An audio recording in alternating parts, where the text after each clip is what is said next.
This is part 1 of brand new series Chaos Motorcycle. In this part, we are going to rig a sport bike inside Blender fully prepared for Unreal Engine 5. We'll set up the wheels, suspension and everything you need to get it game ready. So let's get into it.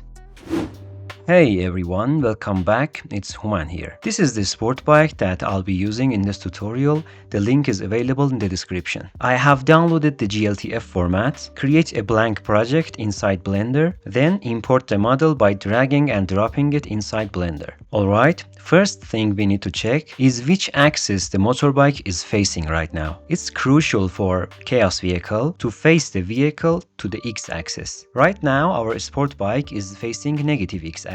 So let's select everything by pressing A and rotate 180 degrees. Alright, next let's measure our vehicle to see if it has a proper size. We don't want to see a huge or a tiny motorbike relative to the character scale. Right now our sport bike has 2 meters in length, so we're good to go. Our sport bike consists of many individual objects right now, so the plan is to join or separate the parts that we need to move or animate. Let's start by preparing the front wheel. The front wheel is going to consist of anything that is going to spin with the wheel, which are brake discs and the wheel itself. So I'm gonna select all of these parts, shift click on one object, then press Ctrl J to join them. Let's also fix the origin for the wheel object. Select the wheel, go to Object menu, and set the origin to the center of volume. The origin should be at the center of the wheel from left view and also front view. After cleaning up each part, I'm gonna give it a proper name and move it to parts collection. Okay, it's rear wheel's turn. Rear wheel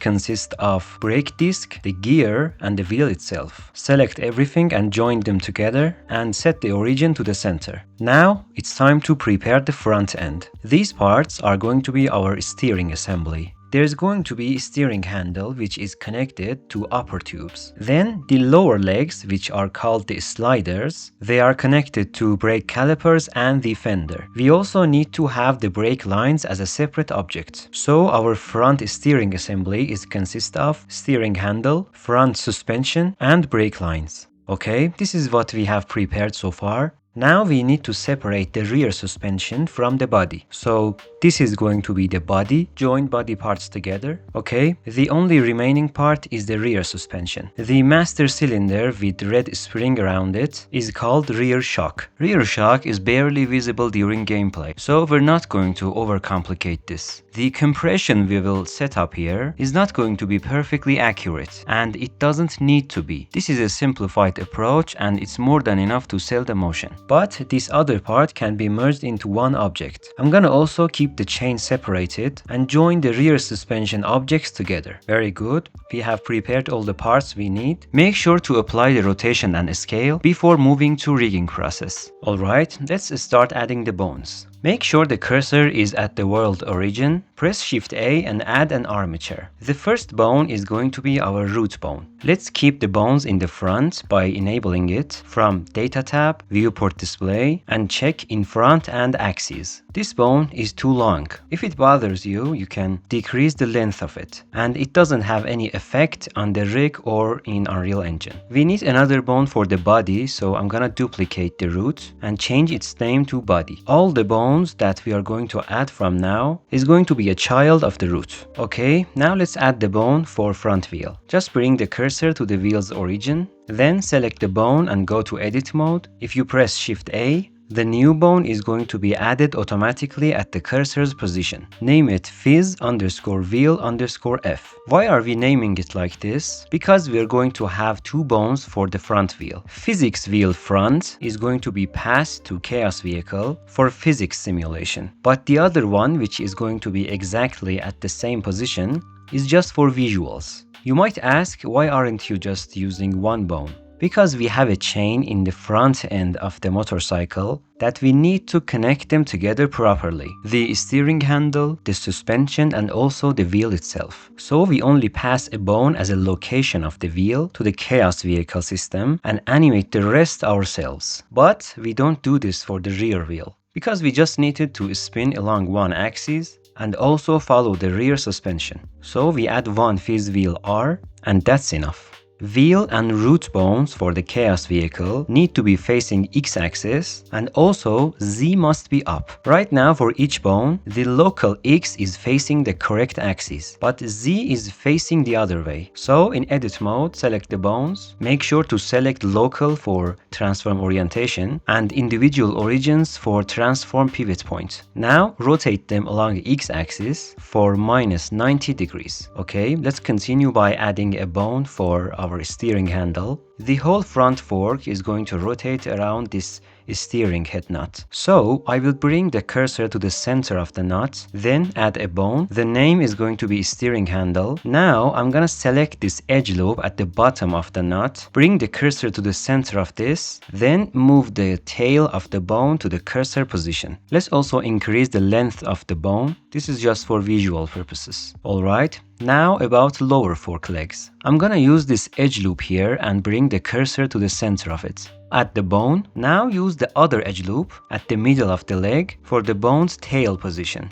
For the rear suspension, we need two separate bones. The first one is suspension R. This drives the swing arm movement, the rotation around the pivot point. And the second one is damper R. This controls the shock absorber, the part that compresses and extends. We need both because they work together but move differently. The swing arm rotates up and down around its pivot, while the damper compresses along its own axis. If we used one bone, we wouldn't get that realistic linked movement between the two. Now for the placement. Both bones share the same head position, right at the top mount of the shock. From there, the damper R-tail goes upward along the shock body, and the suspension R-tail goes all the way back to the rear axle, the center of the wheel where it connects to the swing arm. Alright, we have completed the bone structure for the motorcycle. Now let's select everything and parent them with the armature. Press Ctrl P with empty groups. Now each object is going to have an armature modifier, and also if you go to Data tab, you will see the vertex groups with the same name as the bone names. We will assign each object to the related vertex group. Let's start with the body. Select body and go to edit mode. Press A to select everything. Find body in vertex groups. Make sure the weight is set to 1, then click on assign. Now we have assigned the body mesh to the body vertex group successfully. The rest follows the same logic. We have all our objects and bones ready. We just assign each mesh to its matching bone. I'm only going to walk through the parts that are a little different to set up. First, make sure you assign the front wheel to wheel F and the rear wheel to fizz wheel R. The chain mesh gets included in the suspension R group, along with the swing arm, since they all move together. Now for the shock, assign the lower cylinder to suspension R, and the top tube, its mount and everything attached to it, goes to damper R. Next we need to weight paint the spring, and this is where it gets interesting. Select the spring and go into weight paint mode. Choose suspension R in vertex groups, increase your brush size. Now paint a gradient on the spring where the bottom has the most effect. Full red at the bottom, fading to blue at the top, because the bottom of the spring is connected to suspension R. Then switch the vertex group to damper R and paint the inverse gradient. This time red on top, blue on the bottom. This way, when the shock compresses, the spring deforms naturally from both ends. And that's it for the rear suspension spring.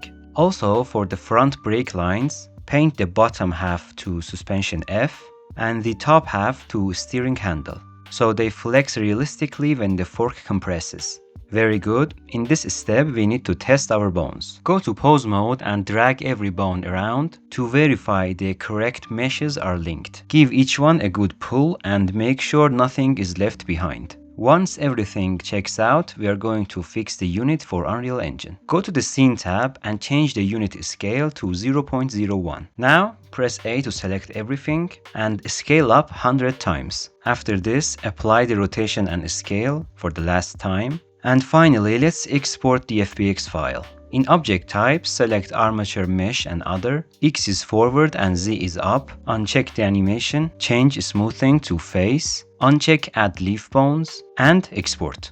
In the next part, we're taking this sport bike into Unreal Engine, setting up the Chaos vehicle system and getting it moving. Please like the video and subscribe to my channel, and I'll see you in the next part.